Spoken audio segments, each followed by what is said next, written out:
Hello, welcome everyone to our Charitable Solicitation License webinar. This is Bryles Johnson, and I'm excited to have Gail Elula here from the Department of Secretary of State to do our webinar. And with that, just a few housekeeping just really quickly. If you have a question, please be sure to type your question in on the Q&A function, and Gail will answer your question as they come in. So make sure that you have your Q&A box open, your chat box under Q&A to ask questions. Can everybody hear me? Someone please type in, make sure you can hear me.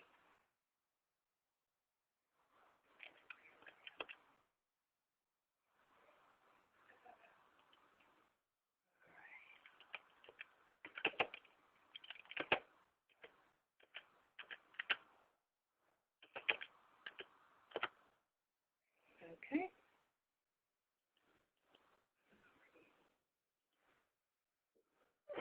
All right, so with this, we're going to go ahead and get started. Okay. All right, so, and with that, here is Gail. All right, here we go. Good morning, everyone.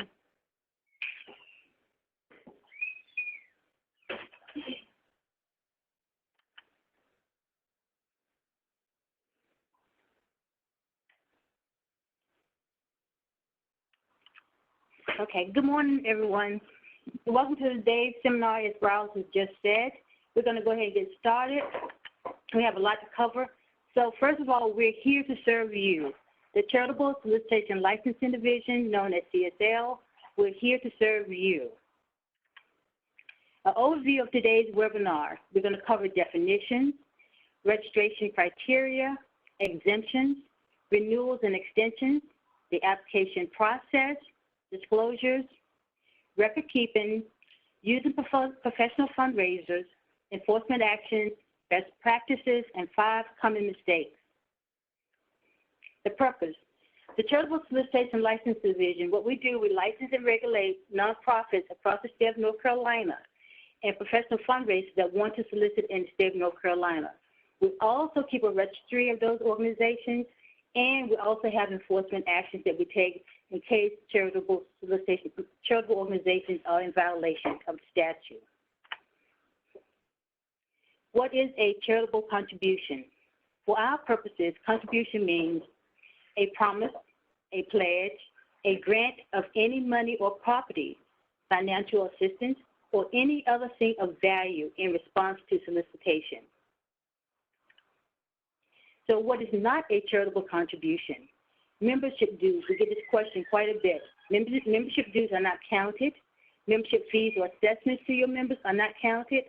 If you happen to get a grant from a federal, state, or local government, those grants are not counted, nor are grants that you receive from another 501c3 organization.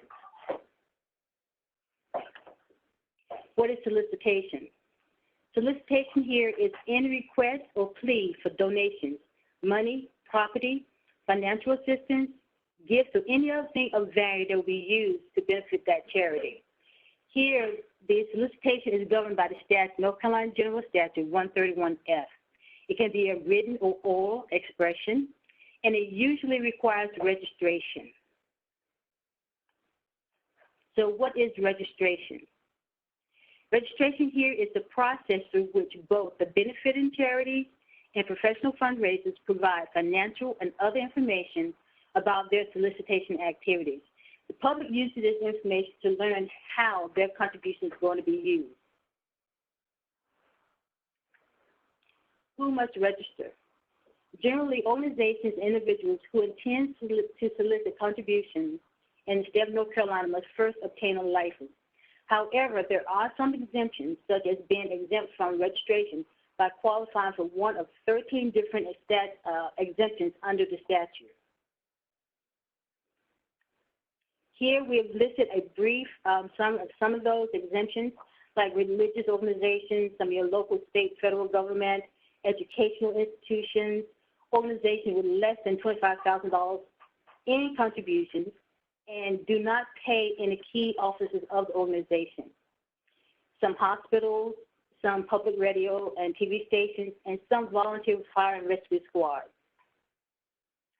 Now, of this list here, all of them receive a permanent exemption except the organization that receives $25,000 in contributions. So one of the questions that we get quite a bit is, are there benefits to registration? And the answer is yes. Some exempt organizations realize that a benefit from registering with us by the inclusion in our searchable online registry, the public likes to know who they're giving money to, even though we're not saying that we know everything that charity is doing as far as from an operational standpoint. What we can say is they have gone through a minimum vetting process to be included into our registration system. So other donors, others find that it's valuable when applying for grants. Registration requirements.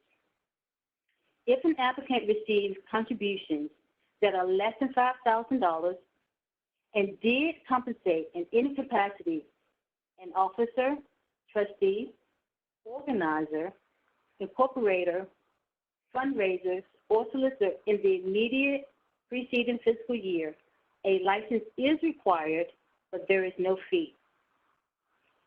If the organization received $5,000 but less than $25,000 in contributions, and did compensate in any capacity, then a license is required. A fee is also required. The other category would be if the organization received $25,000 or more the immediate preceding fiscal year, then a license is required and a fee is required. Now, the fees range from $0 to $200.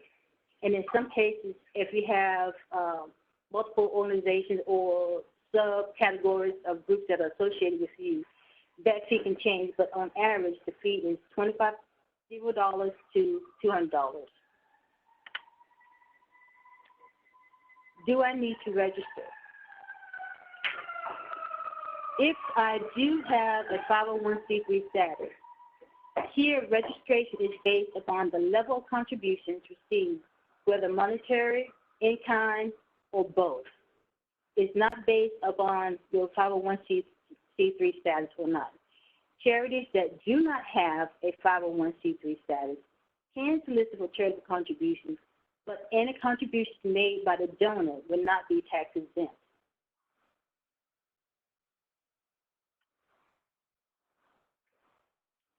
So a question that we get is, where do I register? To register, you must complete and submit an application to the North Carolina Secretary of State's Charitable Solicitation Licensing Division. We're known as CSL. That application can be submitted at www.sosnc.gov/charity. Again, www.sosnc.gov/charity. Submit an application. We have two ways in which you can submit an application. You can submit a paper application or online filing. A paper application, you attach all your supporting documentation, you include your payment, and you mail it in. Online filing, there are two more options that you have available to you. When you upload your supporting documentation, please have it in the format of a PDF. That makes it easier for the document examiners to go ahead and process the application. Sometimes when individuals upload Word docs, it's a little bit more difficult to manage in our database system. So having said that, say for instance, we talk about incomplete application. If you're in a process, you're online, and you complete an application, and you get to a point where you need to exit because you have some other important information errors that you have to take care of. So if you have an incomplete application, just exit. It auto-saves the information. Don't worry about looking for a save button. It's not there. When you will be able to go back in at another time, and how you go back into the system, you log back into your account, and this time to go back and pick up the application where you started, where you left off at, you use continue a filing, and that will take you back to where you are. Also, you're able to pay online via credit card or electronic check. Once you have completed your application process, if you want to go back in and say, well, I want to see what I upload. I'm not sure if I upload this document or this document. You can check your uploads by logging back into your account. And say, for instance, once you've logged into your account and you have discovered that you may not have submitted the proper document that you wanted to, where you have an opportunity to correct that by going to amend an existing filing. And you can change the information there. So online filing gives you a few more options for making corrections to your application process. The paper application is pretty much standard by sending the documentation all in at one time. One thing that I want to point out here is that no application is complete until you have submitted your notary signature page. This is key. The notary signature page with paper applications is only mailed in. With online applications mailed in at a later date. It can only be submitted by mail, and it must contain the original signature. That's very key. We get a number of organizations that send in their application via particular online and fail to go ahead and close that application process by sending in the notary signature page. The license. The license is issued for 12 months or less. And what I mean by that is that, say for instance, if you don't renew your application on time and it may be months later, your application would be for that current licensing period from that month that you become licensed until your expiration date. It could be 5 months, 6 months. But you will have what we call a short license. Also, the license can only be issued in your legal name and not a DBA. The license is, the original is mailed to the applicant, and you can always have access to a duplicate copy of your license by going to the Search Out Registry, putting in the name of your organization, logging into your account, and downloading your license. So how often do I need to register? The registration process is annual. Annual renewal of all licenses is required, and annual renewal of an exemption is optional. What I mean by that is, since you are an exempt organization, and the only category that I'm speaking of here is what we term F33s, which is those organizations that make $25,000 or less, receive $25,000 or less in contributions.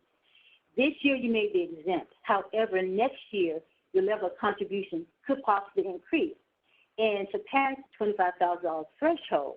So in that case, you will have to now apply for a license. But if you are an exempt organization under category of receiving $25,000 or less in contributions, it is optional as to whether you want to renew your exemption.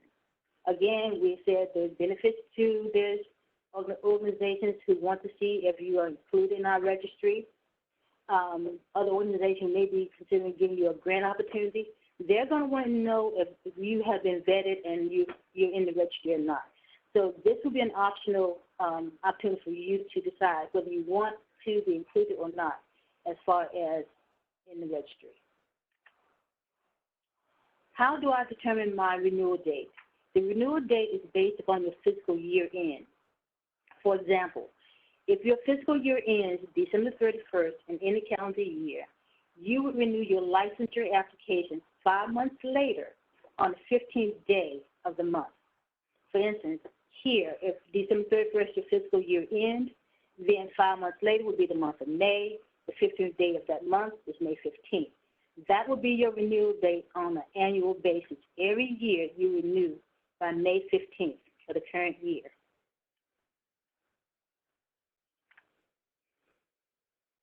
Can I get an extension? Yes, CSL provides for a 60-day or a 90-day extension of time to renew your application.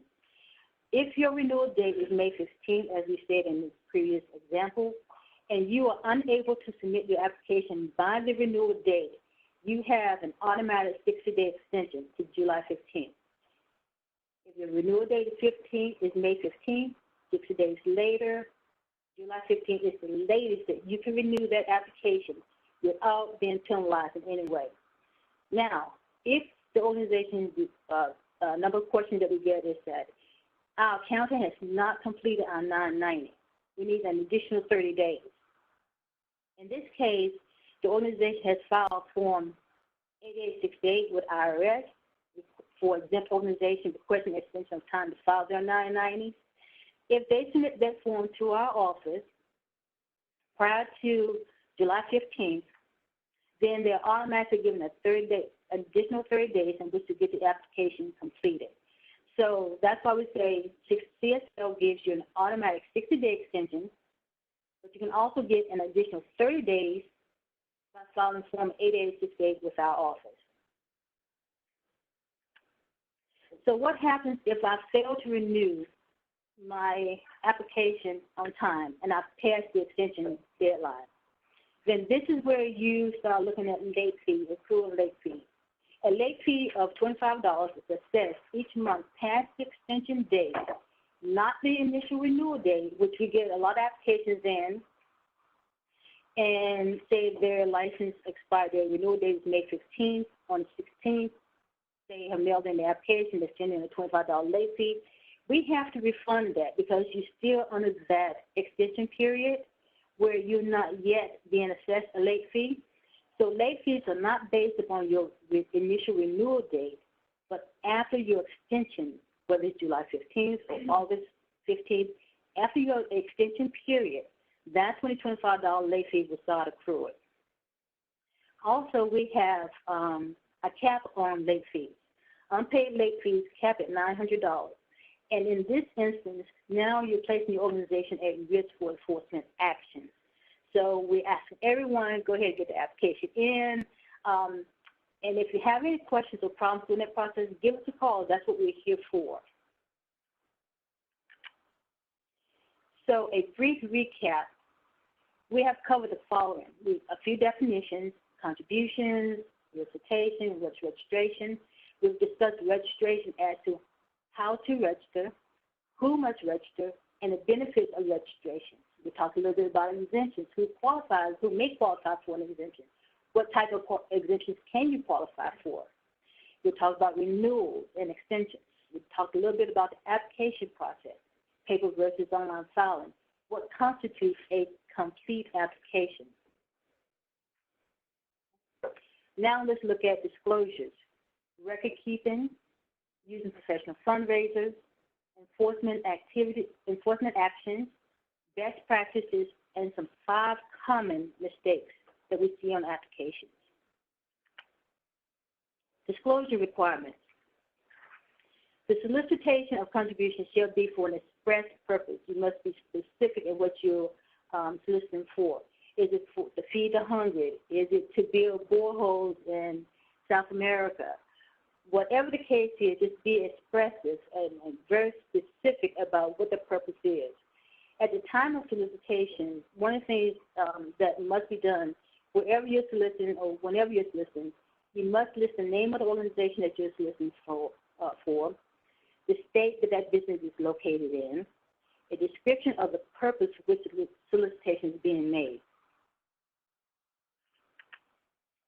Disclosure that must be made upon request. At any time, the name of the charity, either the address, the name, or either the telephone number must be made to all those who make an inquiry. If I come to you and say, I want to know who you're soliciting for, who's the contact, or give me an address, you must be able to provide that information to that person that's making that inquiry. Also, you must be able to share with them the amount of contributions which may be deducted as a charitable contribution. It's going to be 100%, it's going to be 50%. Only you and your accountant can set those standards, but that information must be shared to that person making an inquiry at the time the disclosure is being requested. Also, in addition, individuals can come to you and say, well, I would like to see your financial documents, and it must be in a written format. And so it must be for the immediate past fiscal year, and in 3 formats.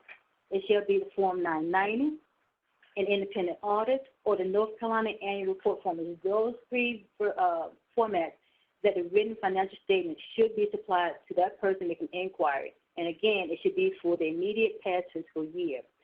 Also, if a person makes an inquiry or request for financial documents, you have 14 days to respond. And so within that 14 days, the information that's provided should include the state, it should state the purpose and the funds that were raised, the total amount and all contributions raised, total costs, expenses incurred raising and fundraising, the total amount of contributions dedicated to the state or the purpose, and whether those services whether you use other people for those services, like a fundraising consultant or partner with another charitable organization. All that information also should be included on your 990. It's included in the financial audit. However, on the North Carolina annual report form, that information may not be there. But if it is requested, you should make it available to that individual making that inquiry. Okay, let's talk a little bit about printed disclosures. Every charitable organization sponsor that is required to obtain a license shall permanently display the type of disclosure statement. And that statement says financial information about this organization and a copy of the license are available from the state solicitation licensing branch at 1-888-830-4989. The license is not an endorsement by the state. This is a statement here that you see in blue. This is a statement that shall be on all of your written solicitation material, whether it's printed, written, receipt, or reminder of a contribution. Whatever you're doing, anything in solicitation, this statement should be made available. And also, it has to be a minimum size font of 9 points. It could be larger, but the minimum size of 9 points is 9 points. Again, this is a statement that should be included in all your written, printed solicitation materials. And this 800 number here is to the Charitable Solicitation Licensing Division. Record keeping. How long should records be kept? Charities and professional fundraisers are required to keep records in this state for about 3 years. You can keep those records longer, but at least for a minimum of 3 years. And they should be made available to the department upon request. They should be furnished no later than 10 days after that request is being made. Again, 3 years on record, made available upon request to the department, and furnished no later than 10 days after the request has been made. Professional fundraisers. We have two categories that we look at often, which is the fundraising consultants and solicitors. They both must be registered with the state. They both must pay a $200 licensing fee. However, in the case of a solicitor, a bond is required. And the main reason that a bond is required is because a solicitor has the ability to handle the funds of a charity. And you want your funds protected. If a solicitor is handling your money, you want them to be insured by bonds because you want your interest in all the fundraising activities to be protected. Okay, so let's look at fundraising consultants first. Fundraising consultants that work for a fixed fee, they have a written agreement, and what they're doing is they're actually setting up a solicitation campaign for you by planning, managing, conducting, or consulting, consult on materials for your solicitation campaign. They do not employ people to work on the campaign, nor do they engage in solicitation of contributions. Nor at any time can they have custody or touch money directly, indirectly, at any time at all. They're not bonded for that. Your interests will not be protected, but they can help you plan your campaign by getting materials ready, discussing what activities to follow for your solicitation campaign. When we look at solicitors, they're also compensated, but at any time they have the opportunity where they can employ other people, they can engage other people for their services, they can plan, conduct, and manage and consult with you as far as which direction you should go for your solicitation campaign. They also have the opportunity to collect the money on your behalf. This is why you want them bonded. They can do everything a fundraising consultant can do. However, they also have access to, they can ask for solicitation contributions. They can handle your money, whether it's indirectly or directly. Another category we need to look at is grant writers. So a question that we get often is, we have the use of grant writer. Are they exempted from licensure or not? Well, it depends. If that grant writer is employed by the charity, even if they're being compensated, they are exempt from licensure. If they have submitted grant applications to the government or 501c3 organizations only, they are exempt from licensure. However, if they are writing grants for businesses or in the grant writing business, submitting applications to corporations, then they are acting similar to FRCs, fundraising consultants, and they are required to be licensed. Enforcement steps. The department responds to consumer complaints and other information by launching investigations of possible violations. The charity first receives a first notice of compliance. If we don't receive a response, then we send out a second notice of compliance. And after that time, then the charity may be assessed a financial penalty or another enforcement action. And also, the department can issue a penalty against all involved parties.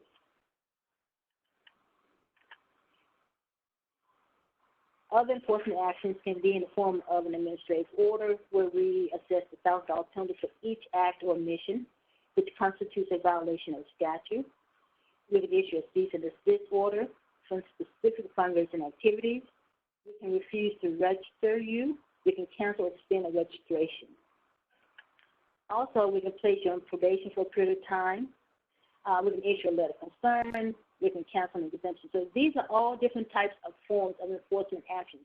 We don't like to go to this direction. We rather work with the charities. Our number one issue is compliance, and we try our best in CSL to work with all charities, whether they have been out of compliance for a little while or not. We try to work with everyone to get them into compliance and then help them understand the importance of staying in compliance. So compliance is what we're big on. Compliance is what we work toward with the charities at all times. The department, through the Attorney General, may also issue take civil actions against the charities that violate the act or fail to comply. So we're now down to best practices for licensure application. So on the application, on the licensure application, questions 18 through 23, we have found causes the most problems for a lot of organizations. A lot of information is on here. It's not anything that's difficult. It's just that I think people are speeding through the application and may not be reading the questions in its entirety to grasp all the information that we're requesting. So we're asking you to look at those questions and look with a little bit more detail and carefulness and provide the information that's been asked. Some of the things like list of states where that you may solicit in outside North Carolina. Always include North Carolina, even if there's no other state. Just put NC, and that's it. We know then. If you leave it blank, we don't know if it's just North Carolina or another state. Another issue that we have trouble with when we're asking for street addresses, we get a lot of P.O. boxes where we cannot take P.O. boxes. Okay? So having said that, when we're asking for addresses for the officers, the board members, what you can do, if you don't want to use the individual addresses of the members, you can use the physical address of the charity for all those listed. If you have 5 board members, you can say, here are the 5 board members. All can be reached at 126 Harris Street in Raleigh, North Carolina, which may be the physical address of the organization. You can do that. The telephone numbers, please be really careful wherever we ask for a telephone number to include that. It is sad to say, but we have applications that are denied because of failure to produce telephone numbers.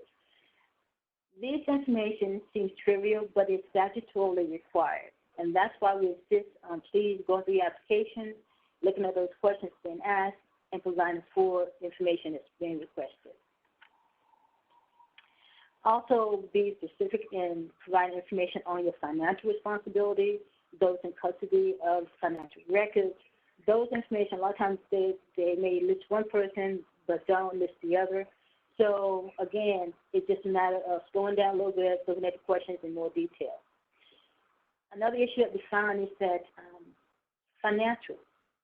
Anytime you're doing for your current licensing period, that fiscal year you're being licensed for, you must provide your your financial documentation for the previous year. Say, for instance, if it's tax year 2021, tax year, licensing year 2021, then the financials that we're going to be looking for are 2019. So providing the financials for the appropriate year. We have some organizations that submit the same financials but change the year. Well, we do look at those, we do scrutinize those, and we will deny it based upon that because it's not current financials for the appropriate year. Another thing that we look for is when you're submitting your financials, we must have a signed signature on it, either signed in 990 by an officer or representative, or Form 8879. So either one of these forms need to be signed by an officer. They both don't have to be signed, but one or the other must be. Okay. A schedule, another issue that we run into is all Form 990s, the Schedule A is statutorily required to be submitted. We get some Form 990 submitted to us without the Schedule A, but it's part of the requirement to be properly licensed. We don't take the IRS e-postcard Form 990, and the reason being for IRS purposes, the e-postcard that organizations submit, they state that we have a threshold that's $50,000 or less, therefore we don't have to file a full-blown 990. For CSL purposes, our threshold is $25,000 or less. So the IRS e-postcard doesn't tell us what dollar amount of contributions you may have received. So therefore, we are unable to take the e-postcard to satisfy the financial requirement. For the North Carolina Annual Report Form, line 47, that line, line 47, we should have totals. Every line there should have something in it. If it's zero, put a zero, but every line must be filled in. And then line 54, we have to have a signature and a date. Oftentimes those are missing. So what financials do I submit? There are three forms of acceptable financial documents: the Form 990, the financial audit financial statement, and the North Carolina Annual Report Form. Financials for the appropriate tax year being licensed. For example, if the licensing year is 2019, 2020, which is the ending very soon, then we're going to be looking for your 2018 financials. Coming up, if your licensure period is from 2020 to 2021, we're going to be looking for your 2019 financials. When you submit the annual report form in lieu of the Form 990 or audit financial statement, the charity is confirming, they're stating that every piece of information they put on that North Carolina annual report form is accurate at the time of reporting. If there's a question that we have, if we're concerned about some of the figures that's on this North Carolina annual report form, then we would have a right to come back to you and ask you for supporting documentation. We could subpoena records or bank records to prove that the information that's on the North Carolina annual report form is accurate and correct. So we're asking that please take care and due diligence with filling out this form. We realize that people submit this form to try to be into compliance, and also because they may not at the time have the 990 or an audit ready and available to submit their application. So what are some of the common mistakes that we run into? Again, nothing here about this licensure application is difficult or hard, but oftentimes we get a lot of misinformation or lack of knowledge of the licensure process, which we're very happy that you are going through this webinar now because you're getting some good insight as to what to look out for when you get ready to do your license application, when you get ready to submit an application. And also people are not always so sure about solicitation requirements for the license. We are here, again, CSL is here for you. We are a resource for you. Feel free to call us. That's what we're here for. And again, we work toward compliance. So by your being in compliance, that you're being knowledgeable, you're also helping us out at the same time. We process a huge volume of applications, and so we are dependent upon you to be as accurate as possible when you submit your application. And always, for more information, you can go to www.sosnc.gov, or you can call 919-814-5570 for more information on licensing. Mistake number 2, here we have issues when we have charities that contract with unlicensed fundraising consultants or solicitors. In this case, both the charity and the professional fundraising may be penalized. We advise all charities, if you're considering using the services of a professional fundraiser, it is wise to go ahead and search our registry first to see if they are registered there. If they are registered, then you can have some comfort and move forward with having them submit on your behalf. If you still want to work with them, you're free to do that, but have them register first prior to engaging in a contract with them. Again, you can always contact us.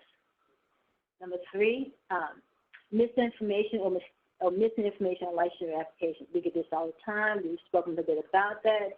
Just read the questions in detail. If you have a question about anything there, if you're concerned, give us a call. We're here for you. Number 4, common mistake that we find is not renewing an existing license or exemption by the expiration date, and continuing to solicit with an expired license, and or not completing the license process once started.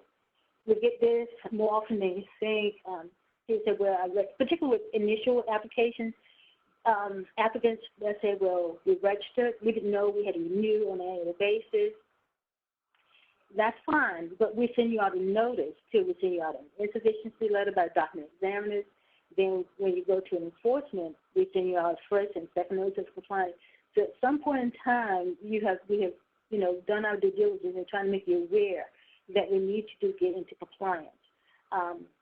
Again, it's serious when you're soliciting without a license. You can face different types of enforcement actions. Another thing that we find is that often people submit applications and everything's perfect. It's great. However, they fail to submit the notary signature page, and a license is not complete until you have submitted that page. So again, these are just some tidbits to look out for when you're going through your renewal process or if you find yourself out of compliance. Number 5, failing to respond to a CSL compliance inquiry. This is one of the things that we want to make charities aware of. We're here for you. We're here to serve you. We're here to help you get into compliance. Enforcement actually is there because it needs to be there because you failed to comply. But however, we will work with you to the nth period to try to get you into compliance, because that's what we're about. We feel like the better you're educated, it makes our job easier. And when you're sharing information out in the community, you can say, well, I had this issue. However, they work with me. Other charities will come forward, get into compliance. And we're finding that as more people become aware of charitable solicitation licensing and some of the regulations behind it, we're finding more people that have been out of compliance 5 years, 4 years, 3 years, are coming back into compliance.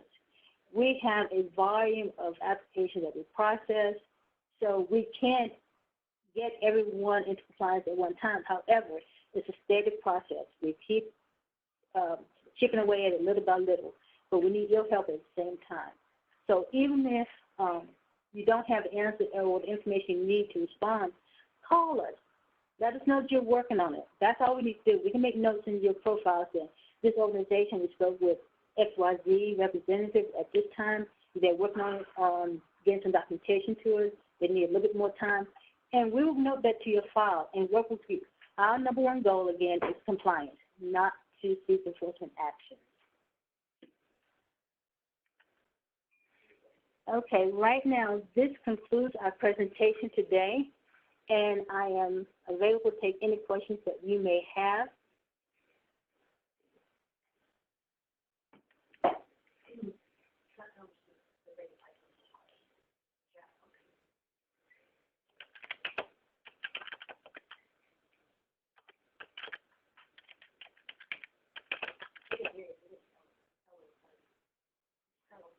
Okay, we can take any questions if you have them now.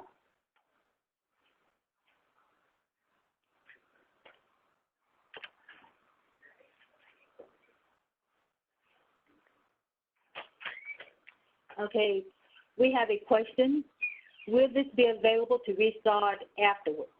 Hey, yes, we are going to have the recording available. It takes us a few days to get the recording ready, but as soon as the recording is ready, we will send out the link to all of the participants. Great question. Thank you. Any other questions?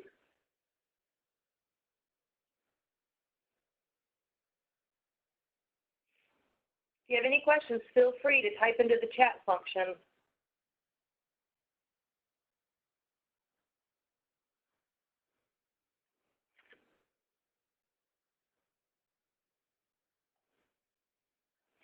Okay, we have a question. Do you notify organizations who apply online but haven't submitted the notary signature page? What we do here, we don't notify you immediately. What we do, we put you in a holding status, and then about 30 days later, when we go back, look at all those applications that we have not received a notary page, then we send you out what we call an insufficiency letter, let you know that we have not received XYZ document. So if notary page is the only thing that's missing, then that will be in the insufficiency letter that will come out about 30 days later.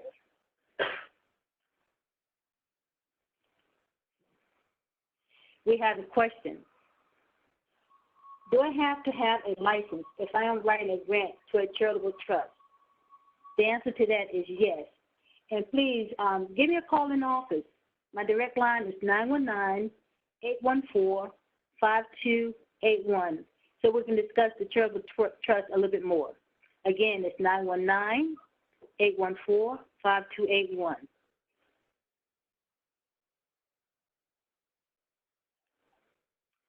Okay, we have a question. Do these disclosures need to be on event invitations if the event is a fundraiser, but ticket costs do not constitute a charitable contribution?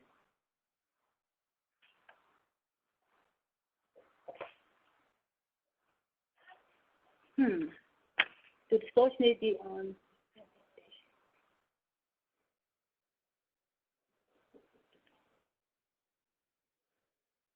I would say here, this is an invitation, so the disclosure would not have to be on that, but it has to be if you're soliciting on your solicitation campaign.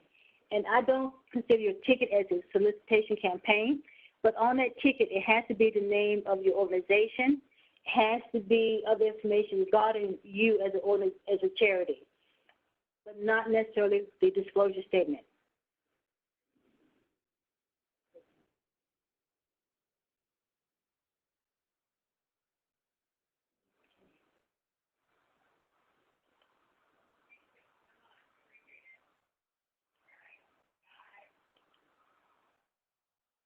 Okay, we have a question.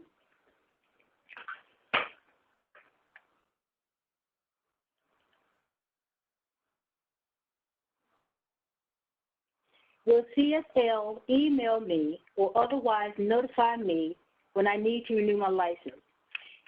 This is a unique situation. If you are in compliance, you receive a notice from CSL 65 days in advance that it's time for you to renew, and you have to renew. So if you have an expired license, you have already received that notification once, and we will not notify you again. So again, if you are already in compliance and current with your license or exemption, you will receive a notice from CSL 65 days in advance that it's time to renew. However, if you are in an expired status, you have already received that notice once, and we will not send it out to you again. And the reason being is that you're now subject for enforcement action.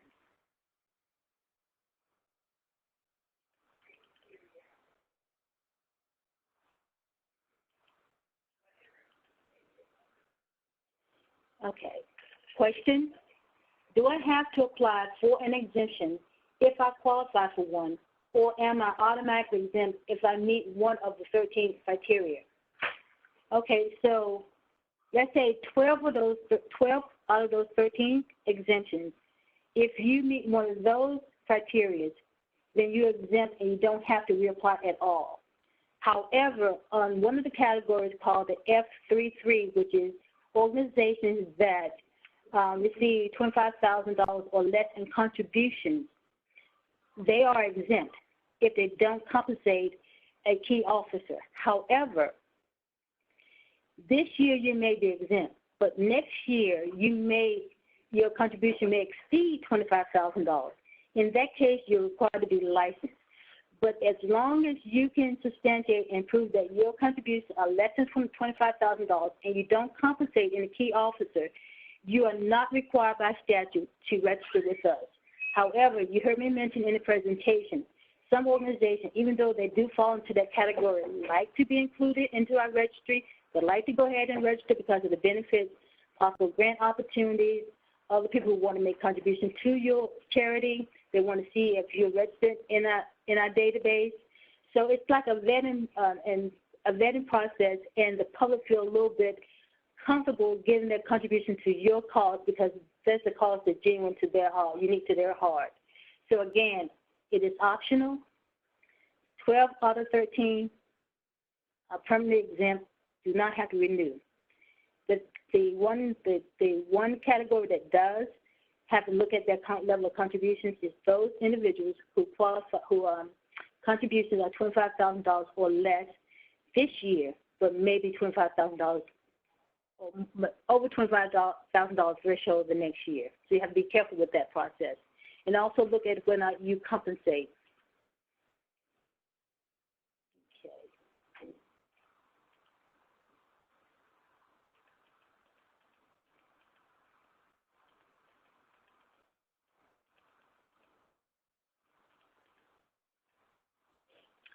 We have a question. How does online organizations such as GoFundMe work? Do they have to register as a fundraiser? Okay. Online platform for fundraising is unique, and this is an issue that the National Association of State Officials have discussed over and over at national conferences. One thing that we look at here is that when charitable organizations use the services of GoFundMe, then we're treating you just like their level of contributions or anything else. We don't have jurisdiction over the GoFundMe platform per se. What we're looking at is, during that process, what was the level of contributions that was materialized, realized, how are you using those contributions, and who's been paid. So we don't have full jurisdiction over GoFundMe platforms. Only we look at the level of contribution that you're receiving from that tool that you're using to fundraise. And GoFundMe platforms right now do not have to register. But you as a charitable organization soliciting for contributions in the state of North Carolina, depending on your level of contribution, should be registered with the state.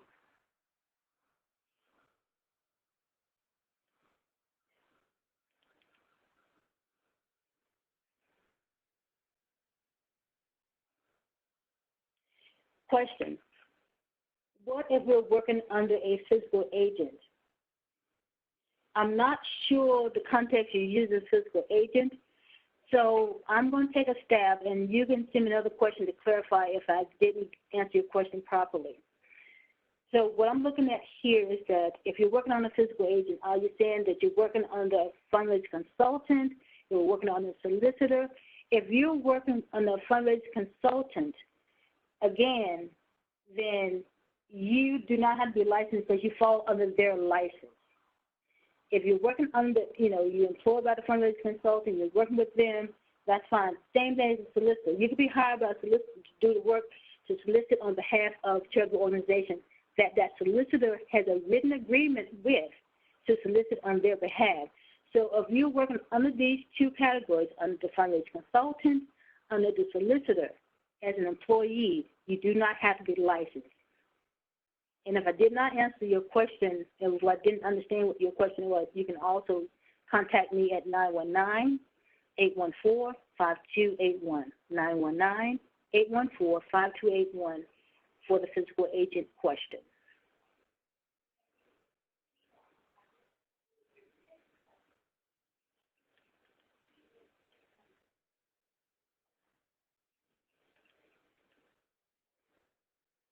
Okay. I think we have like a statement question. Okay, I'm going to read it. The question: this information is very helpful. What additional outreach does the department conduct to educate charitable organizations about this potential licensing requirement? But one of the things that we do, periodically we go out different parts of the state where we actually present. We do a full presentation of this. We have a different presentation that we do for them, and we do one on fundraising, on professional fundraisers as well.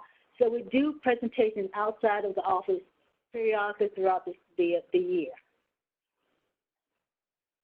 Okay. And so one thing I can tell you too, I can tell everyone now, what is coming this fiscal year here is that we're going to start a newsletter for CSL with some of these pieces of information to help organizations stay in compliance, to get some questions answered, and to help you be more abreast as to regulations as it relates to solicitation.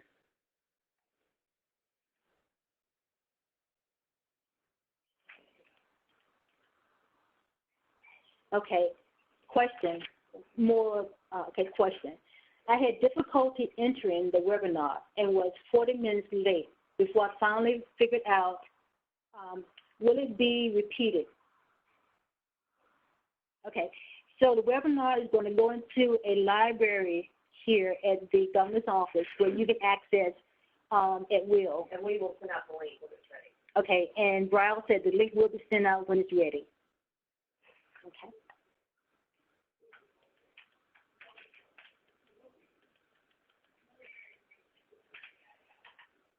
Okay, the question is, how specific do we need to be about the purpose? Here, I assume that you mean the purpose of the organization, a charitable purpose. We're not asking you to be overly detailed. If you're saying we're soliciting for to feed the hungry in Guatemala, we're soliciting for medical supplies in Nigeria. So just be a little brief about what your purpose is.